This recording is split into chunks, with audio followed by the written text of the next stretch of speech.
I can explain what's going on here. Just give me a second here. I need to catch this fish. Oh, look at that. Nice. This is not a video about Animal Crossing, but that might just be in the works, so look forward to that. No, if you are watching this in the future, the world is currently going through the COVID-19 pandemic, which means I have virtually no filming space because my roommates are always in the apartment. So instead of making them hole up in a room for hours, I have decided that doing 1 or 2 takes of an audio recording dubbed over some video of me in Animal Crossing will be just a tiny bit easier.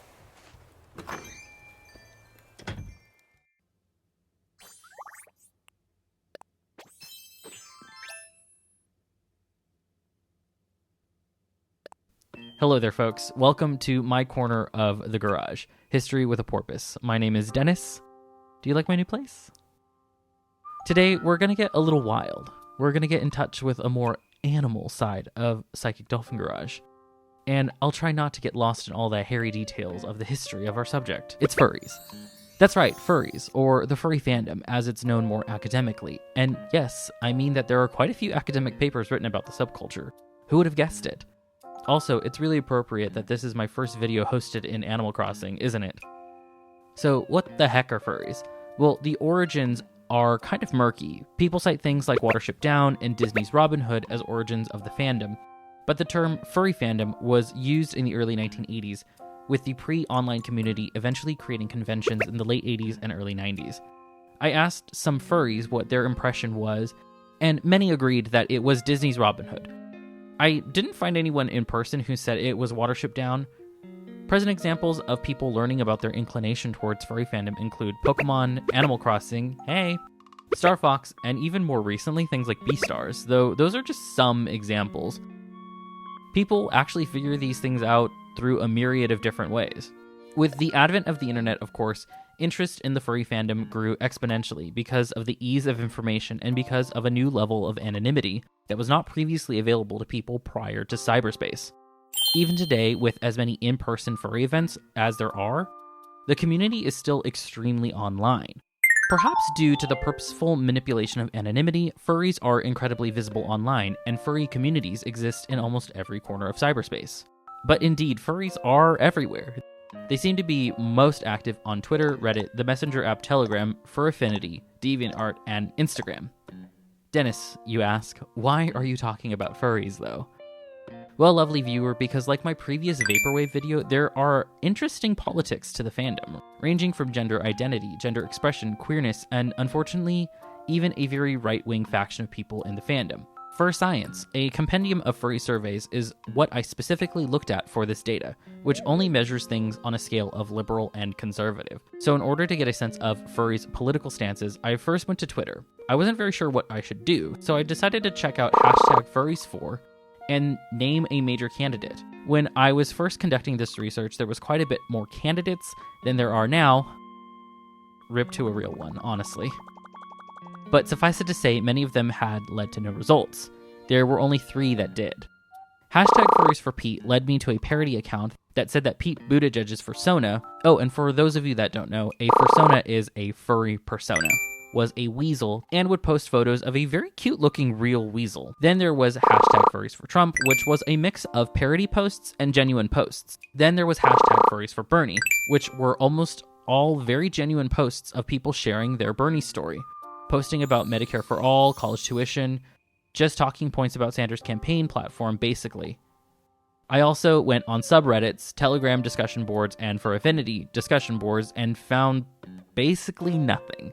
Discussion of politics was discouraged or outright banned in many cases because it would be off-topic discussion, and those seem to be some very strict mods.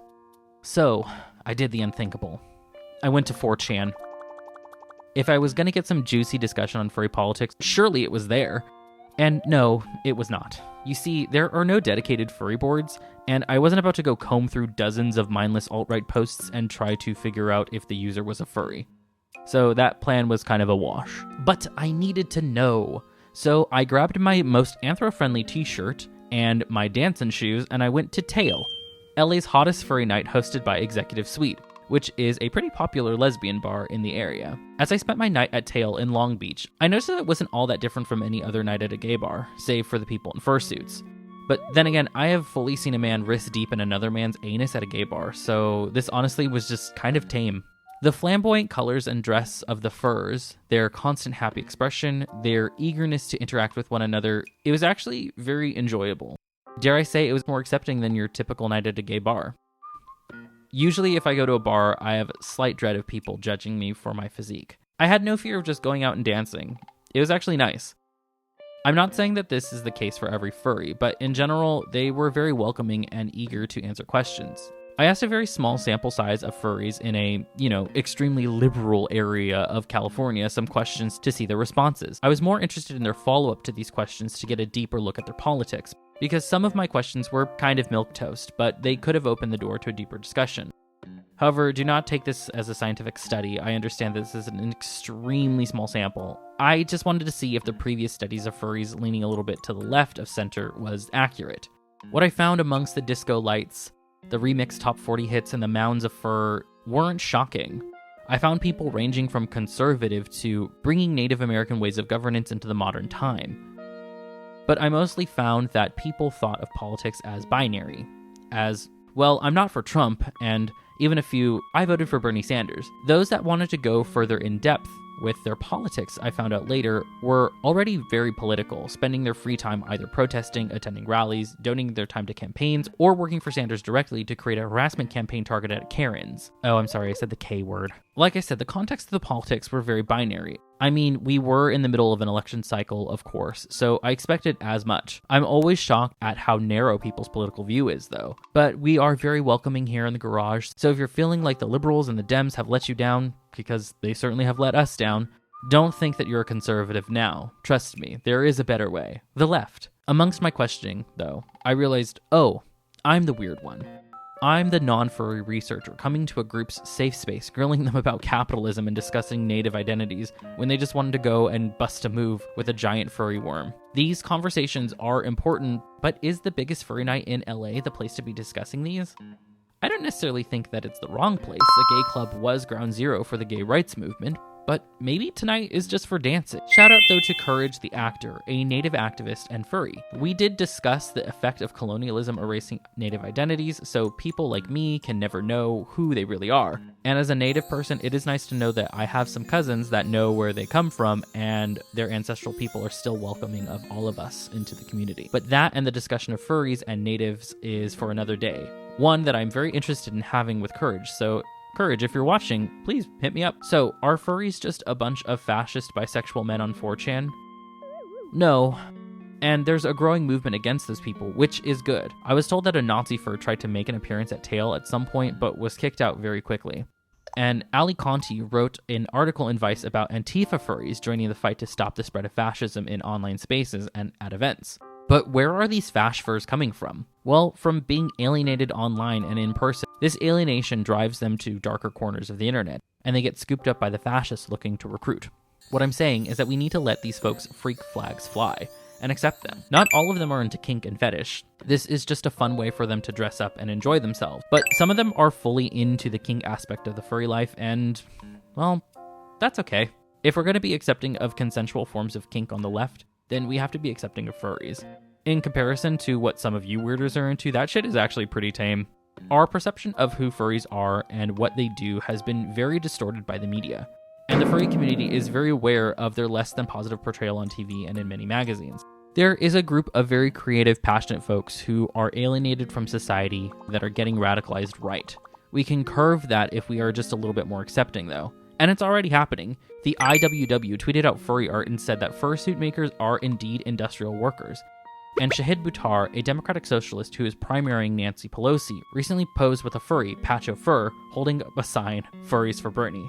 So now the big question, the one that you are all probably just dying to find out. Am I a furry? Well, the answer is no. I thought long and hard about it, and it's just not for me. According to my furry friends, I am furry adjacent though, because I would not say no to a sexy tiefling or furbolg or something. But according to them, that does not make me a furry. So, sorry for rads, I'm not a member amongst your ranks, but I do think all of you are very chill folks. But if I were a furry, you know what my persona would be? A psychic dolphin, of course. And that's going to be it for us this time. I want to thank my donors, Nicholas, Psychic Dolphin Garage, Meal Tears, and Andres. I'd also like to give a very special thanks to Jorge, the cool kid. Jorge donates at the $6.66 level and gets a special devil drawing of himself. If you would like to know more about my perks, please visit my Patreon. Link is in the description. That's how you can support me directly. If you already support Psychic Dolphin Garage through Patreon and can't afford a second Patreon donation, don't you worry. Some of those funds do get redistributed to me for equipment, but if you want to make sure that I can eat and keep the lights on and the internet going, please subscribe to my Patreon or giving me a donation via Ko-fi. Those are the two best ways. If you can't do any of that because you're super broke and work was canceled due to social distancing, you can always like, share, and subscribe.